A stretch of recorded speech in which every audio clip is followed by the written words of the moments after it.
ยังเอาเป็ดกบเดี๋ยวนี้เอาเป็ดกบเอาเป็ดกบมากินนะเอาเป็ดกบจ้าวันนี้จ้าอาหารแรงจ้าเอาเป็ดกบอร่อยมากมากแต่ว่าเอาเป็ดกบอร่อยมาก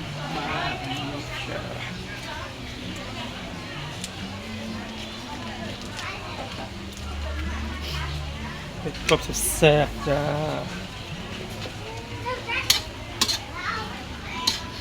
ตลาดต้องเห็นเด้อตลาดต้องเห็นเด้อมาสองทองเด้อเป็ดกบเด้อมีขายเด้อ มาอุดหนุนได้แม่ไว้สดานมา อาหารตามสั่งบัสดันมาที่ตลาดดงเห็นแซ่บเป๊ะ